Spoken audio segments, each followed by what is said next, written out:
Welcome to the Fruitful Faith Women on Mission podcast. This podcast is created for purpose-driven women just like you who crave more.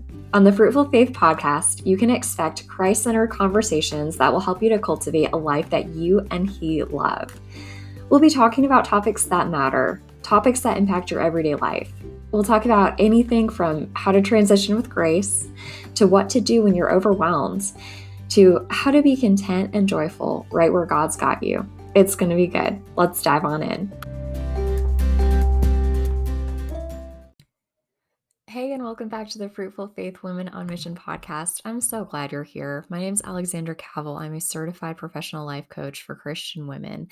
I love to work with women who are motivated and have big goals and dreams and are just looking to do this in a way that's more God honoring, that strips away more of the worries and concerns and stresses of the world and trades them for a deeper, more fulfilling walk with Jesus. So today we've got a really cool topic to dig into and talk about, one that comes up a lot with a lot of the women that I talk with, and maybe you can connect with it too.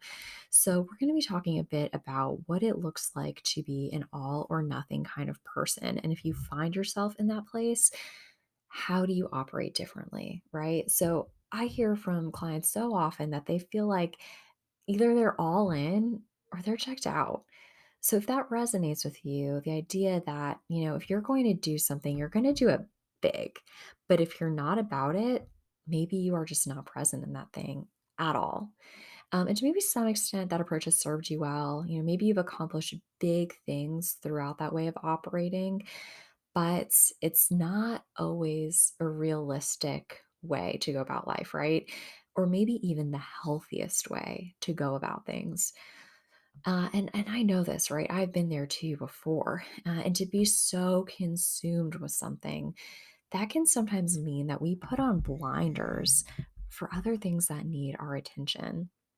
Maybe that means our identity is even wrapped up in whatever it is that we're going big in. That the thing's success or its failure, it feels like it can either make us or break us. It's a very delicate and I would even say maybe dangerous place to be. Maybe when we're all in that all or nothing space, we feel like we have more control than we do. Maybe we feel like we can influence an outcome by our actions and our efforts, becomes very self-centered. So if that sounds anything like you, I don't mean this to, push you away or get you upset, right? We are here because a lot of us have been there or are there. I just have a heart for a different way for you because there is a different way. There is a better way. I don't want you to miss out on that. So as you think about this, so if any of this sounds like you, if it may be helpful to lean in, listen in, or even if you know someone in your life, maybe that operates in this type of way, and you're just curious about how you can support them. So if you want to operate, and I get it, like operate with excellence, but maybe an intensity different than you've practiced before, this is going to be for you. So we're going to dig into several tips if you're that all or nothing kind of person, but are feeling convicted to operate in a new way. So let's do it. So the first one is to create time limits. So it can be super tempting to pour unlimited time and energy into whatever it is that you're doing, maybe even to the point of exhaustion or burnout. So I don't encourage you to give yourself a limit on how long you can work on something. There's a rule, it's called Parkinson's Law, and it says that work expands to fit the time available. So it's pretty simple, but promise me that if you don't regularly do this, if you don't regularly give yourself time limits on your different activities, like try it for a day, like try it for a week. Maybe you're going to open email. Maybe you are going to write a meal plan. Maybe you are going to start a project for work or your business. Give yourself a limit of when it's time to stop. It is amazing. You are so much more productive, and it's helpful to know that the end is in sight, especially if it's a task that maybe you've got some hesitancy with. Okay, so kind of connected but different. Give yourself a break. So if you've not tried the Pomodoro technique, that's a favorite. So that's thinking of working and then taking space to take a break. So you could either do this as a 30 minutes on, 5 minutes off, or you could do it 60 minutes on, 10 minutes off. So there are even super cute cubes and timers on Amazon if you want to look into that and get yourself a little desk accessory, or simply put on a timer on your phone. But the idea here is that pausing, it's productive. It really is helpful if you want to operate in the healthiest, most effective way possible. You also might want to consider not just taking your break, but the type of break you're taking and the length of your break as well. So maybe your break currently most times looks like Instagram. And again, I get that. I've been there. And plenty of other people are too. And it's hard. Sometimes we just feel like we need to be mindless. But, right, I challenge you to think, is Instagram really filling you up? Is that giving you the boost of energy you need to get through whatever it is you're being called to do next? My guess is maybe not. Maybe if anything too, it's a brain break, but emotionally, how do you really feel on the other side of that? So what could a healthier break look like? What could a more fulfilling or energizing break look like? Maybe it is just sitting down. Maybe it's changing your environment. I know it's starting to get, I'm in Charlotte, North Carolina. It's starting to get so much nicer here. So maybe it looks like going to sit out on your porch for a couple of minutes. Maybe it looks like listening to a worship song. I remember, goodness, maybe it was around the holiday season. There was this meditation app commercial that came up, and it was 30 seconds. It was a countdown. And I think they were playing like some really relaxing, nature type music that you would hear in a spa. And that's all it was. And it was captivating. Everyone in our living room just kind of looked at it and was quiet. And you could feel, like tangibly feel, just the peace and the relaxation in the room, that just 30 seconds of silence, cutting out the noise, cutting out the stimulation, gave everyone.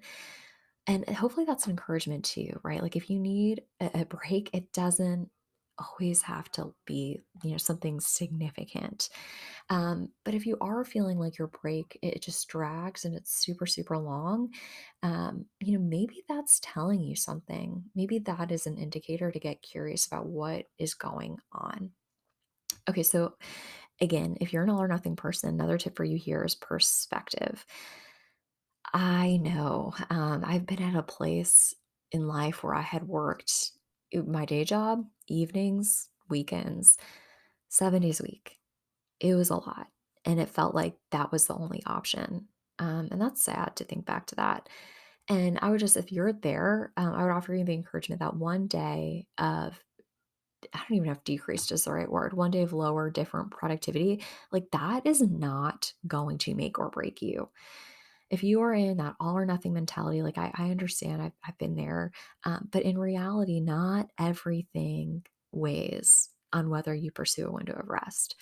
So if you feel like you're being suffocated, you feel like a break is impossible, you feel like that's not even an option, consider what's happening. Do you need to, is it really time to step away? If a break is that scary, like what is that alerting you to? Are you avoiding something by being in hyperdrive, overdrive?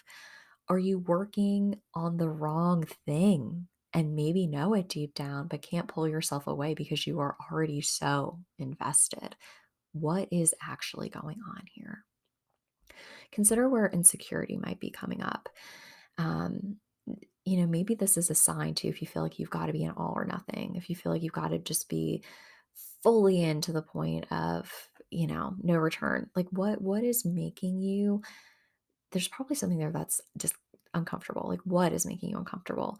What can you give to the board so that you might approach and serve and do whatever it is that you're being called to do in a more sustainable way? And then even taking that a step further, like consider whatever it is that you are feel like you are all in on or too consumed by, like consider why.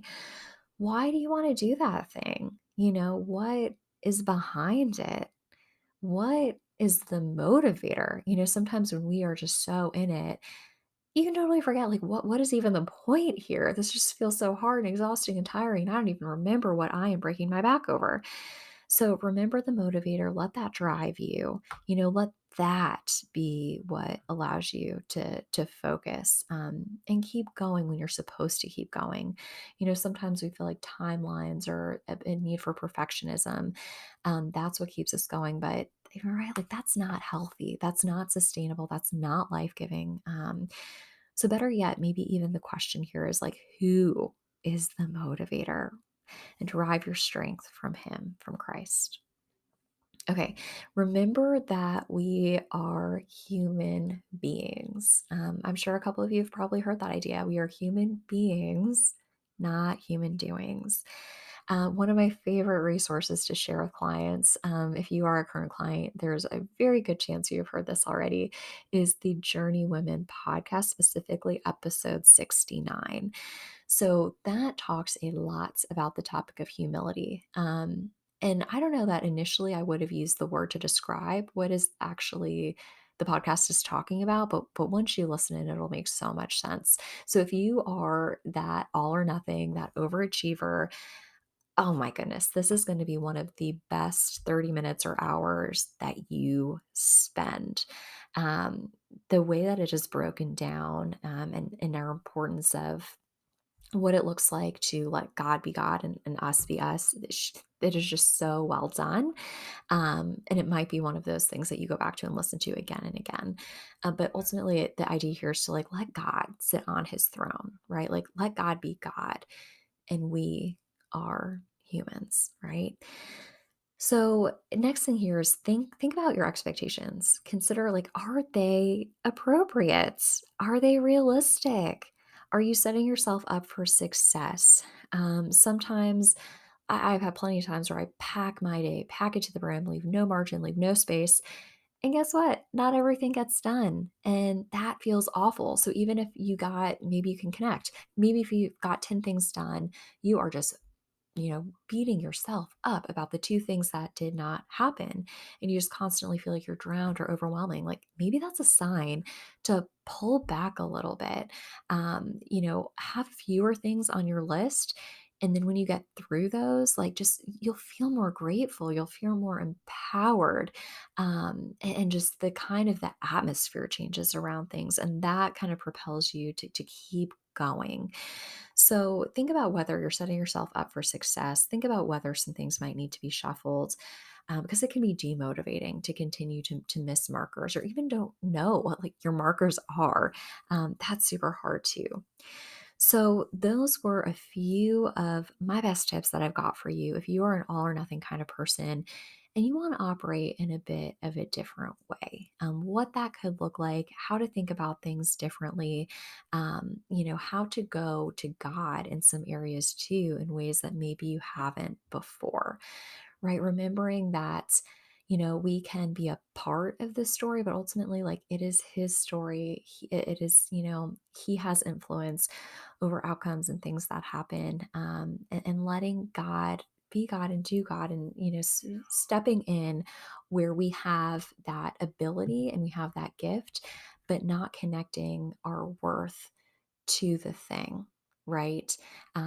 Our joy should be found in Christ, and that is the ultimate gift. That is the ultimate satisfaction.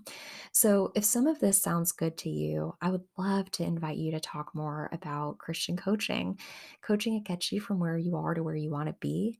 In Christian coaching, it's gets you, I've heard it said that it gets you from where you are to where God wants you to be. It's good, right? So what I do here through Christian coaching, help you transition, transform from overwhelmed to overjoyed. My reminder for you is that life doesn't have to feel scattered. It doesn't have to feel too much, right? Like things may be tough. It may be hard, even if you're on the right path, but you can move forward. You can move on through his strength. So the women I work with, we work together, help you prioritize what matters most so that you can live in alignment with your values and your faith. So if this sounds just like what you need, go on over to gracebasedchristiancoaching.com. Look for the tab Book Online. It's the tab on the far right, and then reserve your clarity call. It's an opportunity to dig into what it could look like to work together, where you're at, where your challenges are, where your hopes and dreams are, and then discern whether Christian coaching is a good fit to support you in that. So that's what I got for you today. I love talking with you. Thank you so much for choosing to listen into the Fruitful Faith Women on Mission podcast. I hope that you've taken at least one thing away from today that you can use and apply to just help make your life, others' lives, better and more Christ-centered. So if you want more too, I'd invite you also to subscribe. If you're not already part of the Grace-Based Christian Coaching email family, you can join that through gracebasedchristiancoaching.com/subscribe. There's going to be a mini workshop that you'll get to start. And then I share some of my favorite content and resources and encouragement that way. And then also, of course, Instagram. I'm at Grace-Based Christian Coaching. All right. Well, loved catching up with you today and looking forward to doing so next time.